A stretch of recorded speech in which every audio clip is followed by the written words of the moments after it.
Well, good afternoon and welcome to today's program and dialogue. I'm Greg Heitsusen, an assistant professor of professional practice in religion and sustainability in the School of Environment and Natural Resources. And I'm also a member of the steering committee for the Center for Ethics and Human Values here at The Ohio State University.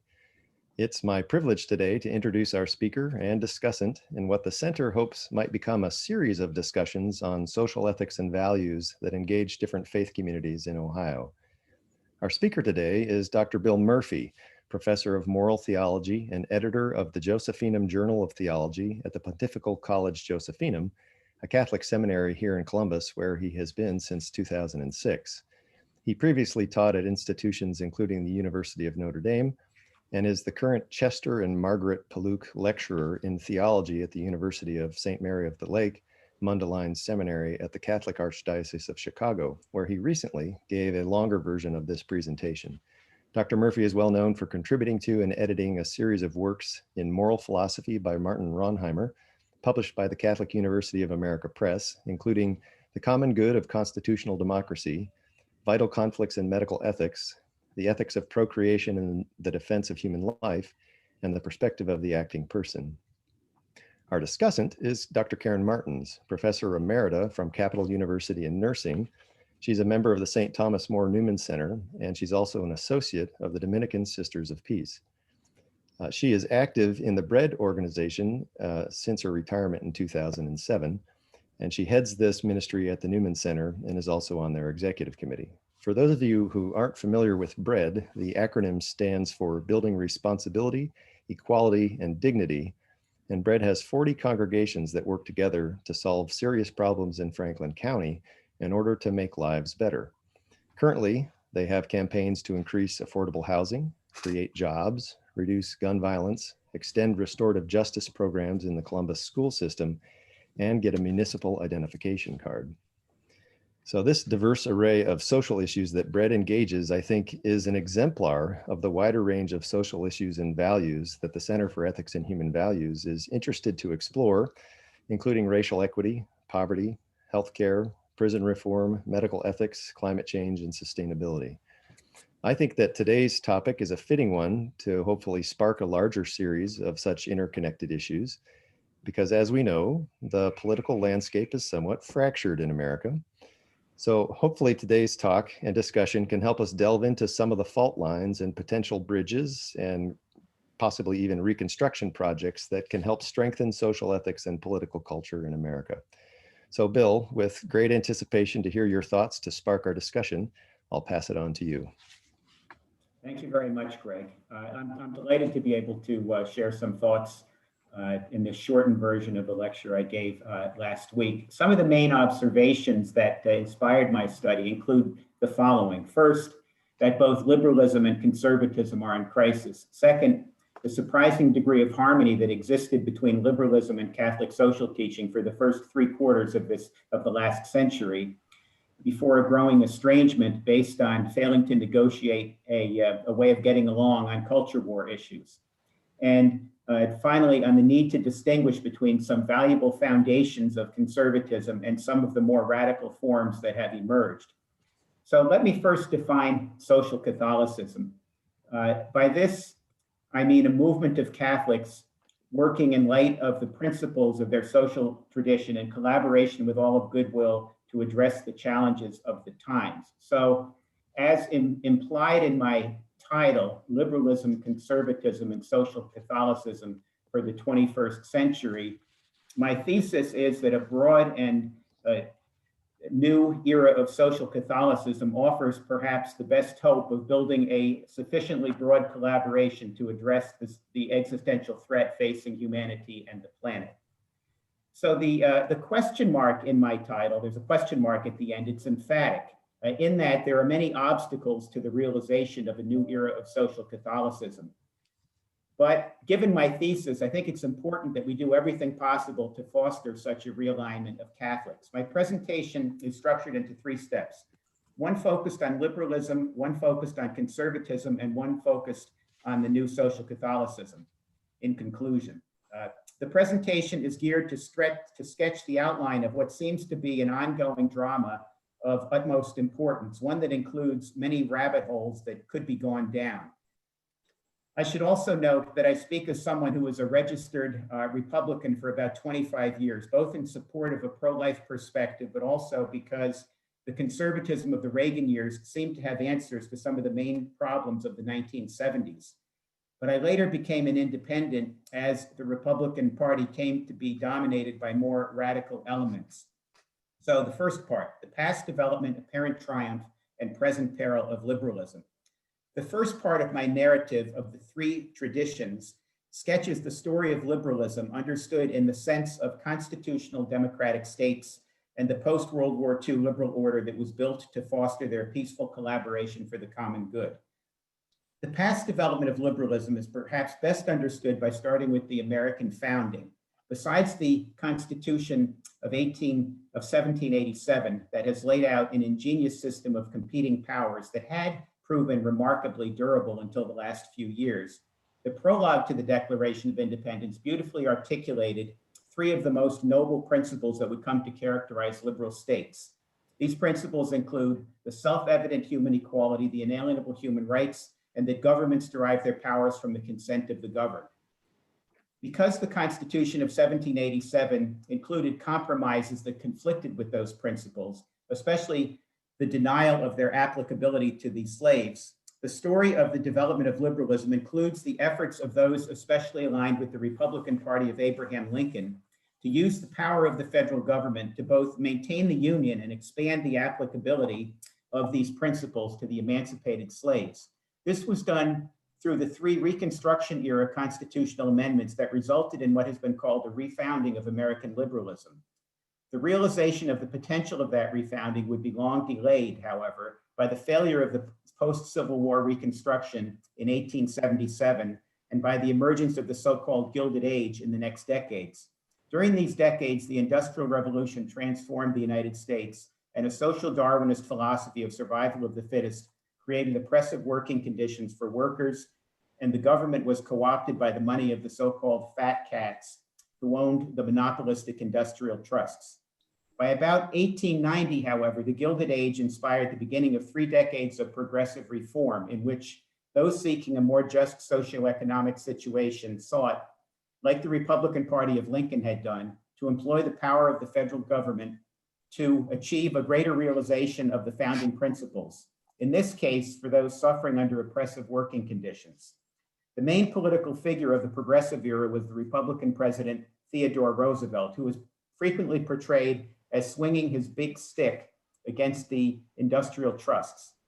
Although several years later, the Democrat Woodrow Wilson also endorsed progressive reforms, he did so under an agenda he called the New Freedom to appeal to voters who valued rugged individualism and liberty. Thus, progressive reform was absorbed under the heading of liberalism by subsequent Democrats. Republicans during the roaring 1920s, on the other hand, reverted to being the party of big business as they had been during the Gilded Age. Analogous to the progressives in America, the Industrial Revolution had motivated a group of social Catholics in Europe, the first of whom was a Bishop Kettler of Germany, who inspired a generation of study circles. In these circles, laity and clergy worked together toward practical solutions to address what was called the social question. Their recommendations fed into the first modern Catholic social encyclical, Pope Leo XIII's Rerum Novarum on Capital and Labor, which was published in 1891, partially in response to a request from American Cardinal James Gibbons of Baltimore, who had met with the Pope to advocate for the workers. The most important of the American social Catholics in the first half of the 20th century was the moral theologian Monsignor John A. Ryan, 1869 to 1945. Ryan put Catholic social teaching in dialogue with contemporary Protestant social ethics, with proposals of the progressive reformers of his day, and with other disciplines like economics. This enabled Ryan to articulate a series of reforms that would set the agenda for the US bishops through the 1980s. Ryan's 1909 program of social reform by legislation, for example, specified the various aspects of reform that he thought could only be secured through legislation and thus the power of the state. These laws regarded minimum wages, maximum working hours, safe industrial working conditions for especially women and children, means to resolve employment disputes, unemployment relief, health insurance, regulation of monopolies, income and inheritance taxes, regulation of stock exchanges. Ryan advocated a similar set of reforms in what was published as the 1919 Bishop's Program of Social Reform. After initially aligning with Teddy Roosevelt's progressive reformers in the first decade of the century, during the New Deal administration of Democratic President Franklin Delano Roosevelt, John Ryan became a close ally in their efforts to employ the powers of the federal government to ameliorate the situation of the destitute during the Great Depression. He delivered the benediction at 2 presidential inaugurations, helped inspire and administer New Deal programs, and earned the nickname of Right Reverend New Dealer. By the end of the Second World War, the American model of the so-called Keynesian mixed economy that included both vibrant markets and an active state was embraced by the large majority of Americans. This model, in which the government provided essentials like infrastructure, education, a central bank, oversight, and a social safety net, was expanded to build the international institutions of the post-war liberal world order, which was established to foster peaceful relations and collaboration on questions pertaining to the global common good. Other social Catholics were similarly central to the international developments, including the beginnings of this post-war European integration, the UN's 1948 Universal Declaration on Human Rights, the civil rights movement in the United States under especially Presidents John F. Kennedy and Lyndon Johnson. The Great Society program of Johnson was the high watermark, both for state efforts to foster a broader realization of equality and prosperity in America, but also for harmonious relations between Catholics and liberalism in America. At the same time, Catholic bishops from throughout the world were completing their work at the Second Vatican Council, which ended in 1965. The social teaching of the conciliar documents went together with the whole tradition, including the pre-conciliar social encyclicals of Pope John the 23rd and the post-conciliar documents by Paul VI. Taken together, Catholics had a broad body of teaching that encouraged them to live their lives of Christian discipleship in pursuit of holiness within the emerging post-war world of constitutional democratic states and the rule-based liberal world order.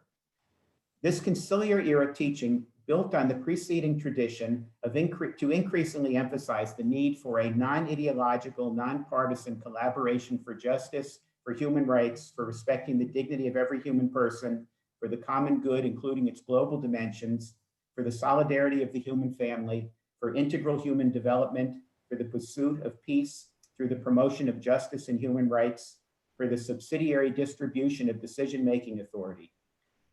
All of this presupposes a basic stance of social charity, of approaching everyone from the perspective of friendship, of genuine concern for the common good. I will simply list the remaining steps in our story of liberalism that we could discuss. The first step was the increasing alienation of Catholics from the liberalism of the Democratic Party, starting in the late 1960s and progressing through the 70s. This alienation occurred as the passion stoked in the protests against the Vietnam War contributed to a climate of radicalization in which legitimate struggles for the rights of women and various minorities led not to good faith accommodations of those with differing views, which should mark a liberal society striving to maximize freedom under the law, but in hardened divisions over culture war issues.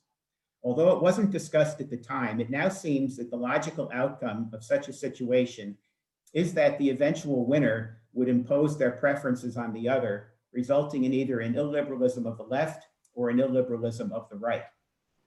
A second step in the story of liberalism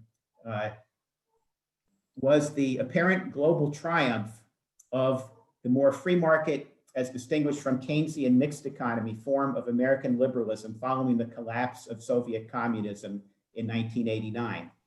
A third step we could discuss concerns the unfolding crisis of liberalism since the 2008 financial meltdown, including the Great Recession, the rise of populism, nationalism, and the rise of autocratic leaders, especially those of the illiberal right, and justifying their positions based on the threat of an illiberalism of the left. For our purposes today, a key takeaway is that the constitutional democratic order and the liberal world order that had increasingly flourished when in close collaboration with Catholics and their social vision are in an increasingly dire situation.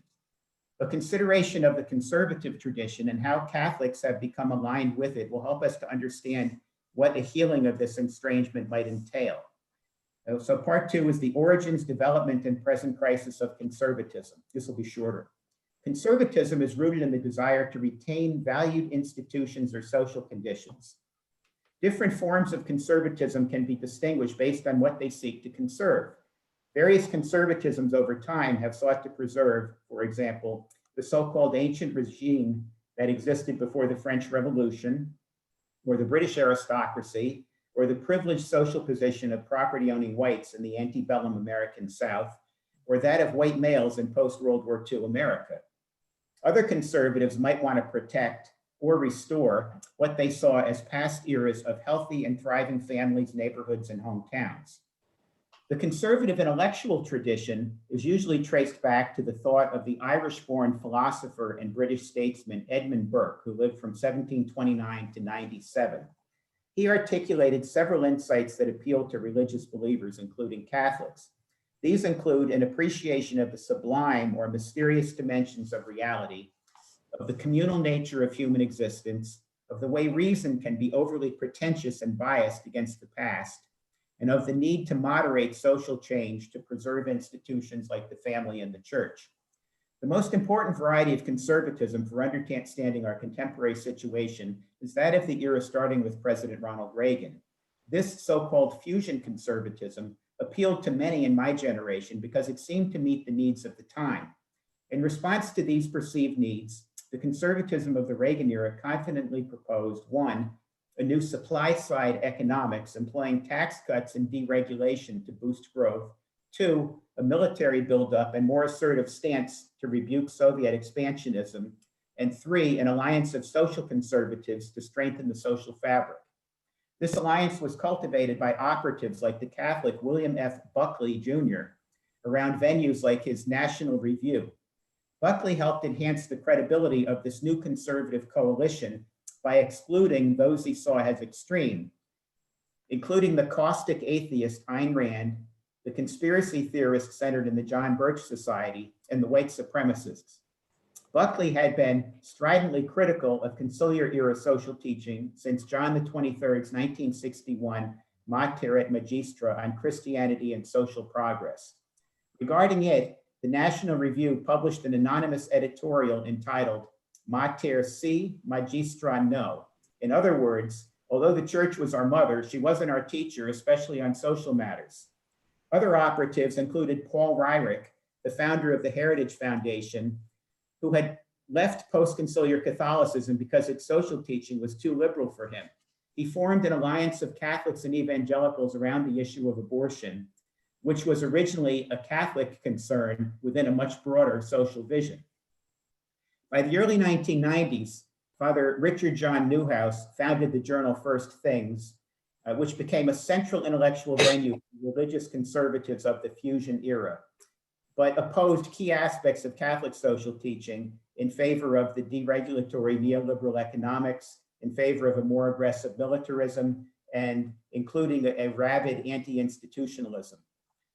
When Bill Clinton won the 1992 presidential election over World War II veteran George Herbert Walker Bush, Clinton's background of draft dodging, pot smoking, womanizing, and playing fast and loose with the truth led many social conservatives to consider him unworthy for the office.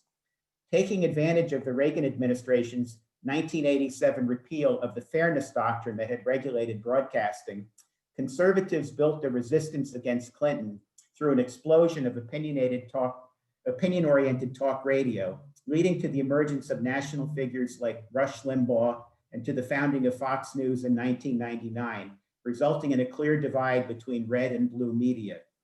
In the House of Representatives, Newt Gingrich becomes Speaker in 1994, employing a new style of politics, which he explains was inspired by his fascination with the vicious confrontations between rival communities of chimpanzees, of which Gingrich saw human politics as an extension. This style of politics propagated through conservative politics rooted in people like Gingrich and the media in recent decades, thus taught his party how to achieve control through language. This was a document that Gingrich came out with. and how to speak like Newt. This was namely with a derogatory lexicon replete with insults and attacks. This style propagated through the growth of conservative media, upping the intensity on the other side in the emerging blue media. Let's see.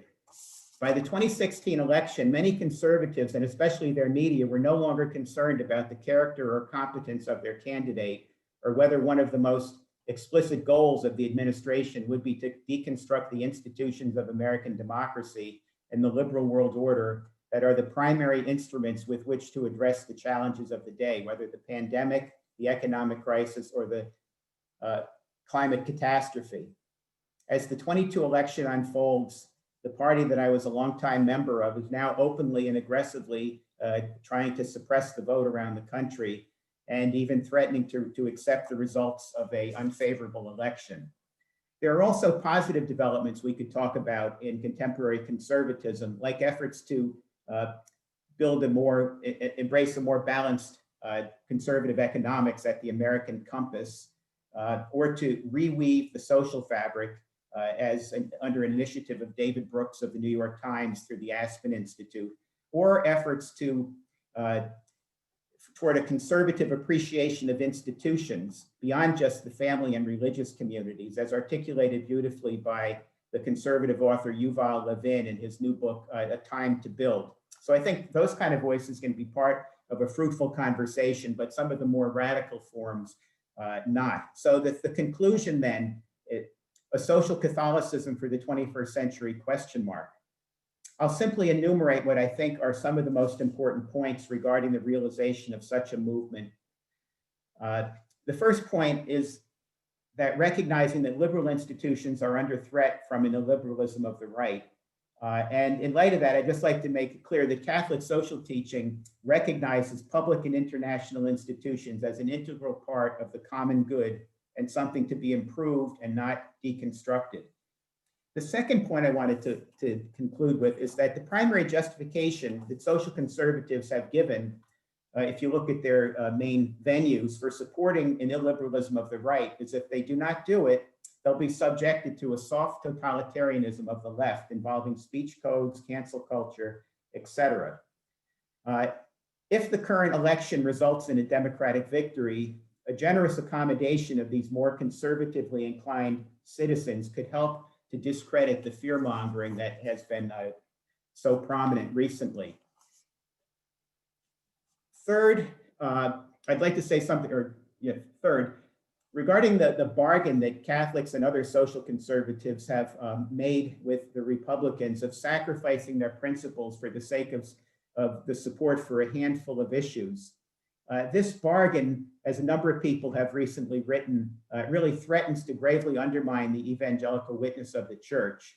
And it also seems from recent literature, and this would be a good thing to discuss, that this bargain has entangled Catholics with a number of groups that are seeking really a minority rule, even at the extent of disenfranchising vulnerable citizens and empowering dark money interests.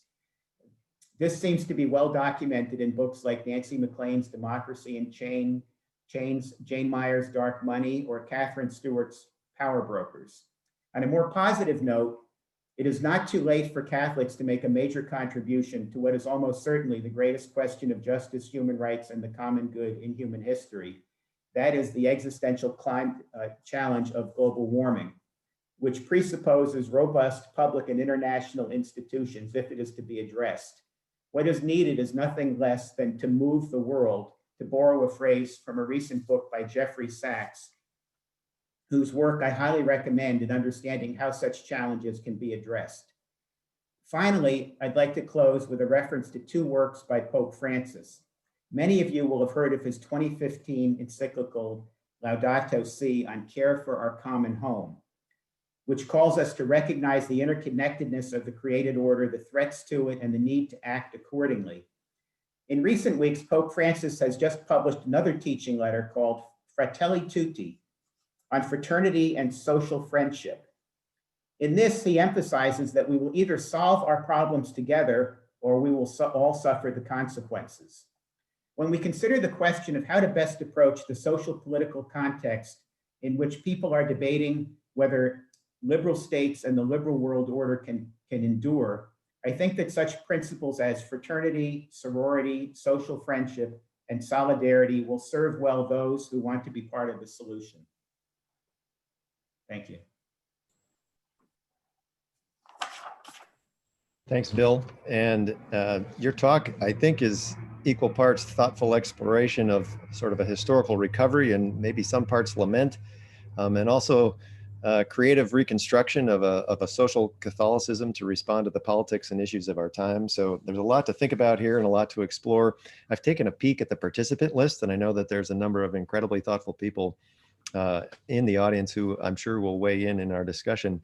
But this broad range of things to think about here is precisely why we've invited Karen to start off our dialogue by offering some reactions and reflections based on her work and experience. So, Karen.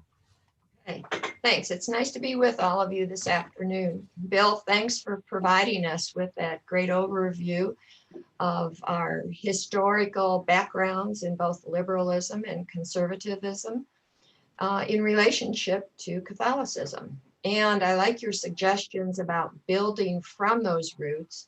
We have an opportunity to grow a new and a stronger tradition in social Catholicism. I also appreciate that you recognize that there are obstacles to this movement. And indeed, your question is really whether these obstacles can be overcome. I think they can. I love the idea of thinking about and discussing things such as this. But I'm also a person who needs to bring big ideas down to the feet on the ground. And I hope everyone can see this in my few minutes of thoughts. My comments are informed by my Catholic faith tradition, by the discipline of nursing, which taught me how to be a critical thinker while at the same time to be outcome oriented. And my 13 years heading up our justice ministry team at Newman in collaboration with the Bread organization. Bread is nonpartisan, and we're made up of over 40 diverse faith congregations in Franklin County. We collaborate and we build collective people power so we can solve serious local problems such as the ones Greg mentioned. A few accomplishments that we've already accomplished over our 20-some years in Columbus is getting the Columbus school system to commit to restorative justice in the schools, to getting them to stop suspending students for truancy. That seems like a no-brainer, but we had to work on that. We were able to increase the amount and type of mental health care services in our county. We also were responsible for getting a county-wide land bank set up, which addressed vacant housing. Our work is grounded in the common beliefs of our diverse faith traditions that call us all together to work for justice. So what we do this work in Bread. I see it as we're fostering change from the bottom up. We're really a grassroots organization. The trends that you outlined, Bill, as I thought about them, a lot of them sound like top-down change. When I hear people writing about or speaking about things that people who are well known in the church and in politics, that to me sounds like top down. So that got me to thinking a little bit. Although I recognize that theologians and political leaders may indeed be informed from the bottom up, I think a balance between top down and bottom up seems the strongest to me. Of course, all of that involves listening to the other. And I suspect that one of the major obstacles to realizing social Catholicism is that people don't always listen to one another, let alone speak to one another with a common voice. Unfortunately, as we know, today our country is currently focusing on differences rather than what we hold in common. I suspect this is true for our church as well. I think this is sad. So I wonder, how can we honor differing views while promoting social Catholicism? I have to be honest and say that I don't fully understand why so many of our Catholic brothers and sisters in this county shy away from working for justice. I know without a doubt these are good people. They don't want other people to suffer, but yet they shy away from working for justice. The Catholic Church has a rich tradition of established principles for social justice. But I suspect most of the Catholics in the pews don't know about them. And I ask, why not? Even their concern for the dignity of the human person, which is one of the principles, it is the foundational principle, in fact, too often ends with the issue of abortion, as I see it and hear them talk about it. More often, they're happy to feed the hungry, but they're not as happy for changing systems that lead to people becoming hungry. So this too, I think, is a major obstacle in moving to a new tradition of social Catholicism. Unfortunately, over the years, I have seen minimal involvement by our diocesan Catholic parishes in the bread ministry. Fortunately, that's not the situation at St. Thomas More Newman Center. We've got a strong ministry there with over 70 people involved in it. Fortunately, I've seen other Catholic congregations join bread. They seem to come and go. The people who are trying to get it started at their congregation are excited, and then they lose their enthusiasm and it fizzles out as they have an inability to get people in their congregation, or to be honest, even the pastors in some cases, embrace the opportunity to work for local justice. People will say things like, I don't have the time, or they'll think that bread's political. That's a terrible thing to be, apparently. Or perhaps they feel uncomfortable holding public officials accountable. People are more comfortable cooking meals for the homeless, tutoring people, delivering food to people shut in, or building a house through Habitat for Humanity. Don't get me wrong, all those things are great, and people do them with the best of intentions. They can feel an instant response for their efforts, and that makes them feel like they've done something. People are appreciative of their efforts, so that makes them feel good. Justice work requires an ability to be able to wait for results and to remember who we are advocating for when we are holding officials accountable. Working for justice is not easy. Yet the truth of the matter is, all of us are called to do both acts of mercy as well as work for justice. I know there's an untapped power in our Catholic parishes in the diocese. It's such a sad waste. So Bill, I'll be interested in your thoughts about how optimistic you feel about getting people more involved in working for the common good. And how can we engage more priests? A final obstacle I see in successfully building a movement of social Catholicism is a strong sense of individualism people have in this country. I see this playing out in concepts many people see as positive, such as, oh, we pull ourselves up by our bootstraps, or you can achieve anything if you work hard enough, or I am in control of my destiny, or the infrequent making of personal decisions on the basis of what's good for the common good rather than our private good. There is a need to help people have more concern for the common good, I feel certain. We've got a lot of work to do here. Look at us now. Too many of us are refusing to wear masks when science is clear about their use for the common good. I can only hope that people in the pews pay attention to the teachings of Pope Francis's Laudato Si and Fratelli Tutti. They are all about common good. So I'm going to stop here to give plenty of time for our participants to raise questions. You'll see at the bottom of the screen, there's a Q&A section. If you click on that, you can type in a question, and then we will respond to them to the best of our ability. Thank you. Thanks, Karen. So Bill, do you want to take a couple of minutes to respond to Karen? And I see that questions are gathering here while we do that. Yes, well, thank you, Karen, for your response. And I have to say, I really am inspired by the way you do your work for justice. I think it's a real gift. And I think, I hope a lot of people learn to benefit from your example. I think what we really need is we need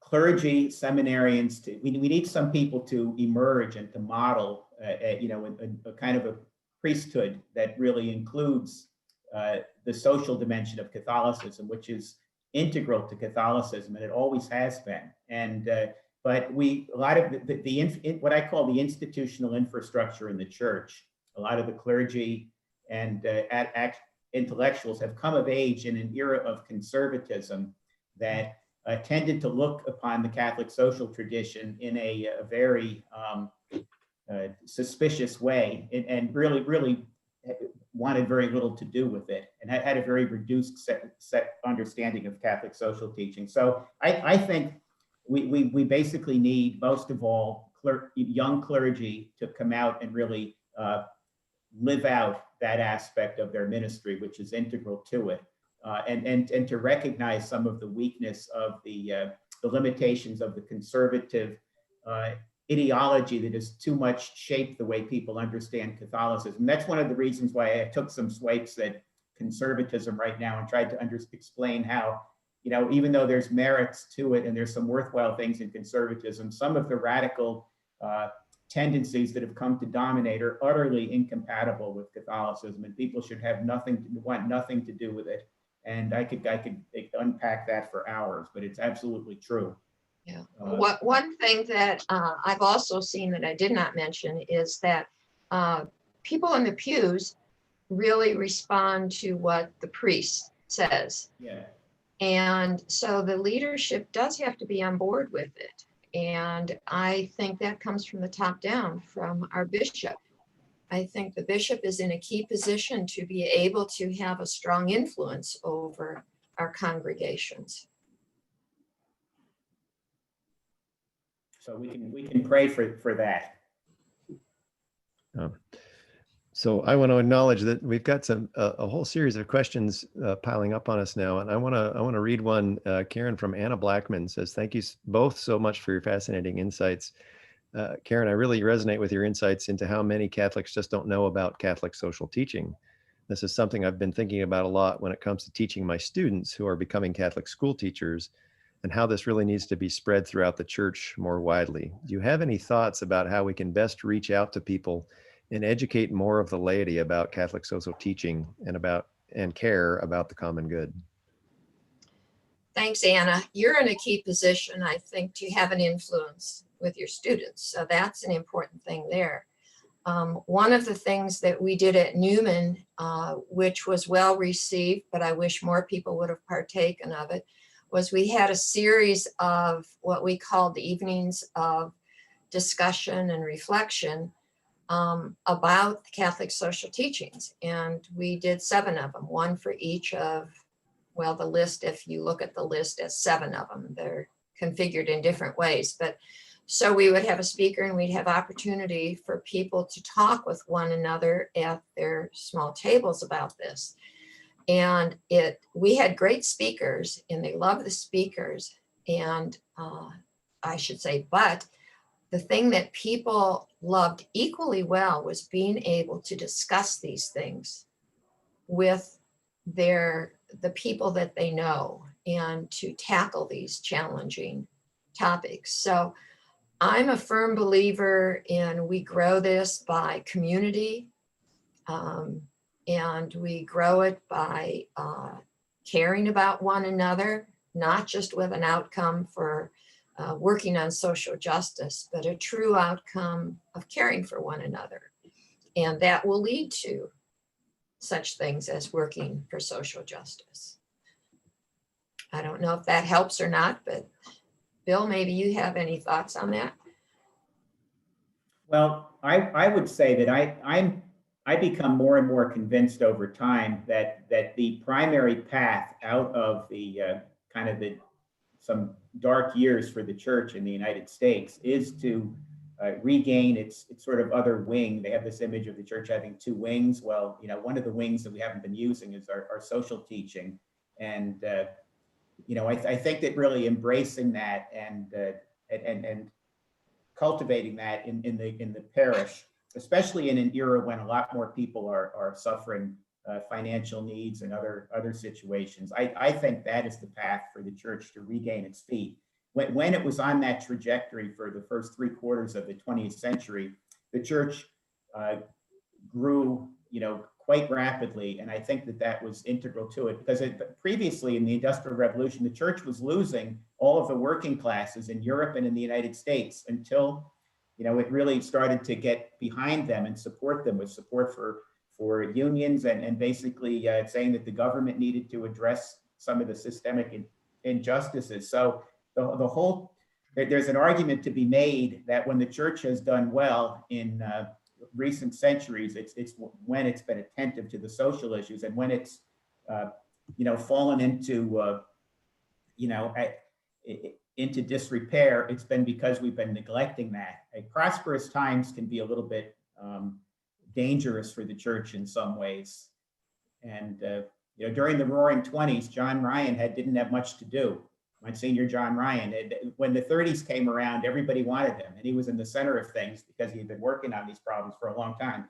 We might have an era where more and more people recognize that we need to be working for things like the common good and justice and respecting the dignity of every person, recognizing the solidarity of the whole human family and not being broken up into tribes. So I think the time is right. Social Catholicism really took off during the Great Depression.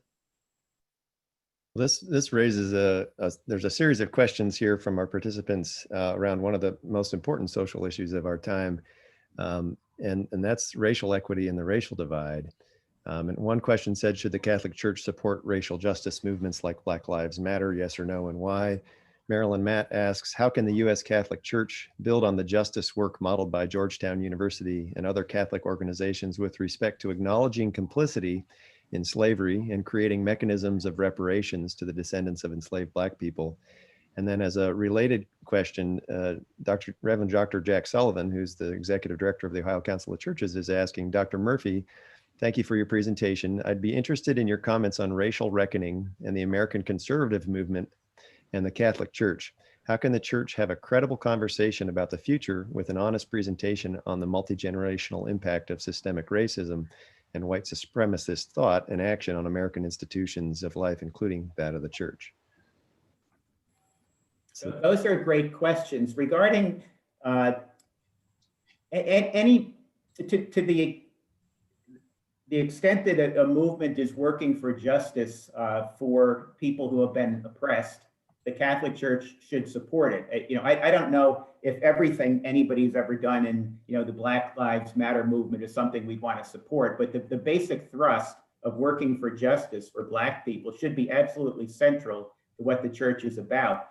And the remark from Mr. Sullivan about the church's complicity with through the conservative movement in injustices, I think we need to be in sackcloth and ashes. I think that if people who are inclined to conservatism read some of the recent literature about how linked that has been to segregationist movements and injustices, and you can see it playing out in front of us right now on the TV with all the efforts to suppress the votes.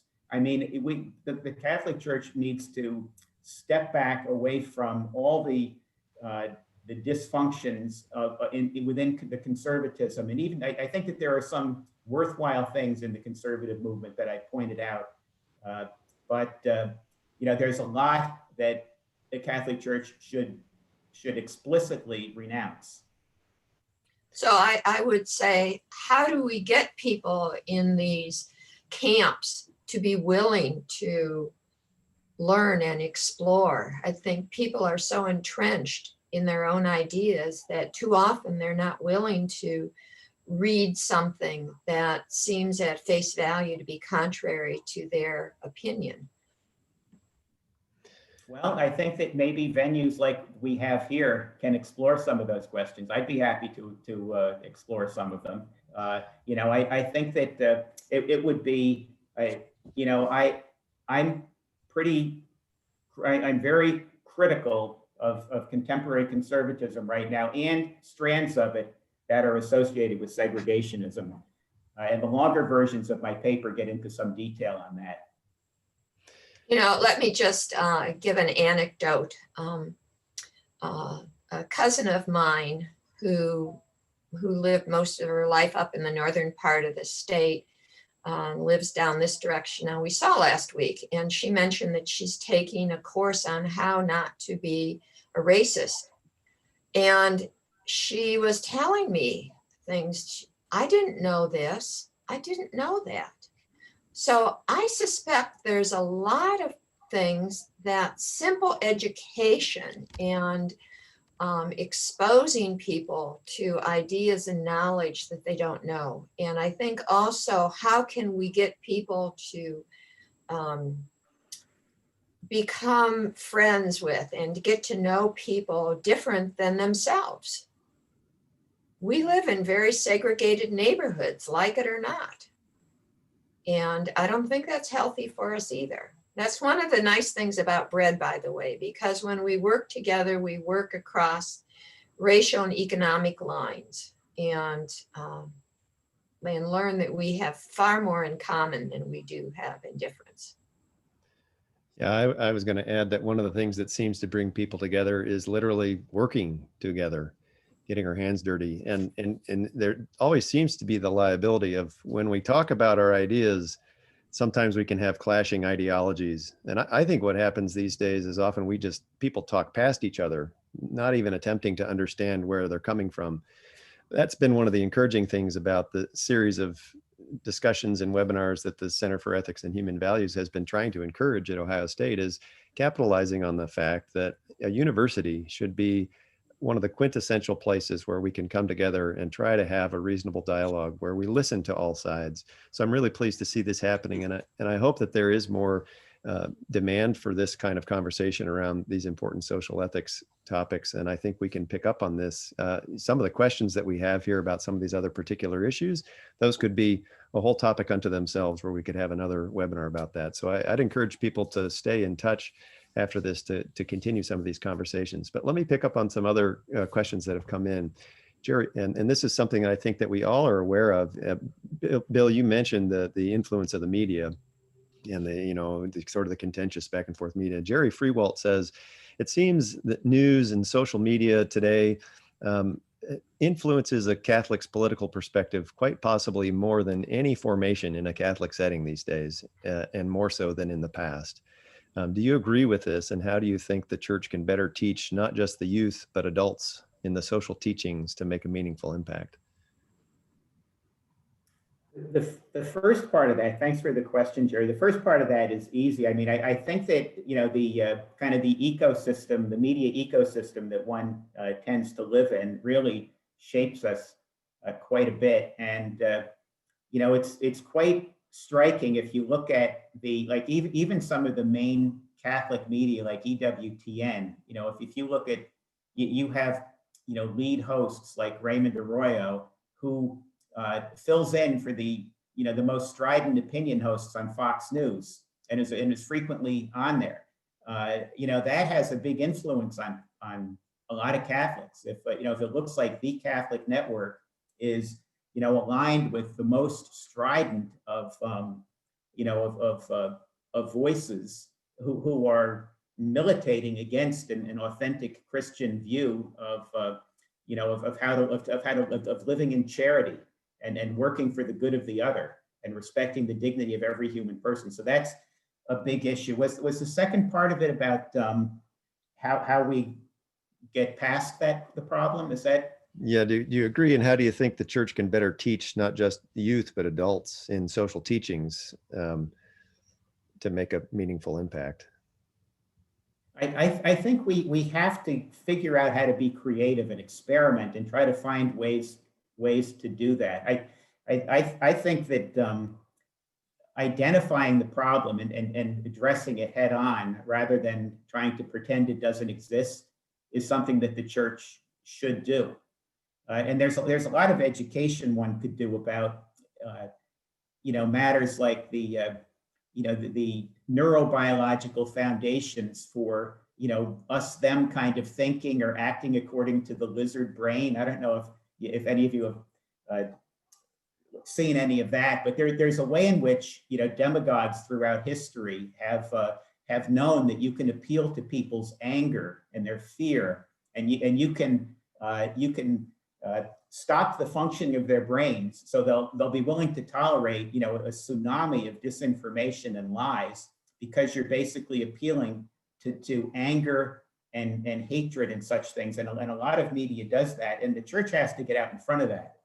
I think explicitly, even though it's a delicate matter, because so many of the more frequent attendees at church are exposed to that, and it's really a huge challenge, and I think we need to experiment and try to figure out ways to deal with it.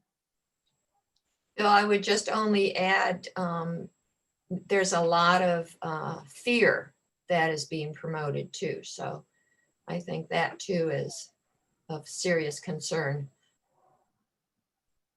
Yeah, oh, go ahead. Well, I was going to say, William Zapp adds, and this is something, the kinds of things that are thrown around in the media. I'm astounded that Catholic clergy claim that Biden is not really a Catholic because he holds pro-choice views. He attends mass regularly and seems to hold positive views on social activism. Why isn't he a Catholic? Either of you want to respond to that? Well, that kind of judgment is really inappropriate for people to be making, to claim somebody's not a Catholic because they disagree on some things. I think that, so that's, that there's, all the candidates have plenty of issues with which I disagree with them, and I'd like to have a talk, try to persuade them to take a different view. But to go and claim that people who self-identify as Catholic and have been known to be Catholic for 70 years, to go declare that they're not Catholic, Well, and where does informed conscience come in? I have a quick question here from Roberta Miller. Are catechists in parishes encouraged to question or even taught Catholic social teaching? It would appear the main message is listen and follow the pulpit messages or directions. I would hope they are. I've been involved in some parish work for people coming into the church, and I know that they get at least a one evening session where they're introduced to Catholic social teaching. I don't know if that happens everywhere. I would hope there's at least some, but you need more than one evening on the topic when you're coming into the church. It needs to be something that that the pastors understand is integral to a Catholic vision of the world, and that they have a passion for it. It's not optional. It never has been. One of our members in our social justice ministry a year ago, when we had our big Nehemiah, where we have a couple thousand people attend in May, he taught religion at one of the Catholic high schools. And he gave an assignment to his students to attend that and then write a summary, and then they discussed it in class afterwards. He had 70 some students come. He kept saying, I need more tickets at the door to let these kids in. But what really warmed me was that afterwards, when I talked to him about him, he said they got it. They understood what was going on by attending the meeting. So that was an experiential learning opportunity that I wish more of our Catholic schools would do. I mean, children of grade school age could come and have something to learn from participating in working for justice. Well, this reminds me, in the 1930s when, with John Ryan and the Bishops' Conference, and they really started to work, to develop a social Catholicism, directed from the Bishops' Conference, you had schools where people, did instruction on, especially for working men about justice in the workplace, and principles of Catholic social teaching were taught. And I would think that that's something that we need to figure out how to do that in a much more, widespread and effective way today. Yeah. I'll just mention there was a note from Nikwi Bekram about the Catholic social teaching, that this was a huge part of my RCIA process throughout it at St. Francis of Assisi, and it was great. So Right. There's positive encouragement here as well. Yeah. We're down to our last couple of minutes. I just wanted to make one additional comment that I think there's really something to, Karen, your notion of that we need to actually know people and be friends with people and be in community with people and working with people, because those kinds of connections seem to make a huge difference in dissolving some of these differences that we see. One of my uncles was a president of the Missouri Farm Bureau, and he said, and my interest is environment and how communities and values intersect with issues of the environment. And he said he saw so many different situations where a local community was entirely capable of solving a local environmental problem, water pollution, air, whatever it might be. But the moment a national spokesperson came in the room from some organization, from an environmental organization or a farming organization, suddenly we're at loggerheads and there'd be an ideological fight. And he said, I'd never seen anything quite like the environment that was so charged like that. And I've done some research with one of my colleagues, Carrie Yard, who focuses on social justice and environmental justice. We're sort of curious, like the ways we seem to measure each other are often sort of skewed in one direction or another. And my thought is, typically the surveys tell us that Democrats care about the environment and Republicans don't, or something like that. And I've never been really satisfied with the metrics on that. So we actually kind of rewrote the metrics, and we said, if you were going to give people the chance to express their deepest held values without defining it in a way that tends towards one party or another, how could you let everyone express their values in a deep way? And when we redefined the way that surveys ask you whether you care, it turns out that there was no significant difference between Republicans and Democrats in who cares about taking care of God's creation. It's something that everybody cares about. So I think there's this underlying common ground that we often have as people that tends to get overshadowed by the ideological fighting that we do. Yeah. So I wonder if you have any closing comments as we close out here, just reflections on moving forward with building something like a social Catholicism. What might be the important steps to sort of bring us together and move in these kinds of directions? The thing that comes immediately to mind to me is to stand more for principles than party alignment or an ideology. I think it's much more attractive to stand for the dignity of the human person, for the common good, for justice. I mean, everybody, that should appeal to everybody, I think. And so that's the first thing that comes to mind. Yeah, Karen? Well, I think of course, we can't meet too easily in small groups. We can do it on Zoom fairly effectively. And I think one of the things I've heard people doing are study groups with books. So there are some books out there that are helping us to how to listen to one another, how to get in touch with our commonalities rather than our differences, how to bridge those differences, and perhaps a series of those kinds of things in numerous places would help. And that, of course, is a grassroots effort again. But, if we do enough of this, we'll reach a tipping point, hopefully, at some point. I think you can tell I'm a glass half full person rather than half empty. Good. Maybe we need more of that, Karen.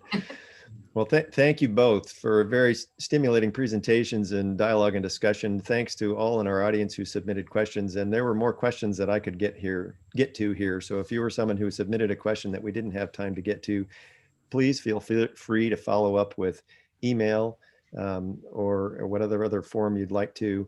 and we can continue the conversation. And as I said before, hopefully there's an interest in more conversations like this, engaging in the social ethics of our time and the views of different faith communities, and putting that into respectful dialogue here through the center at OSU.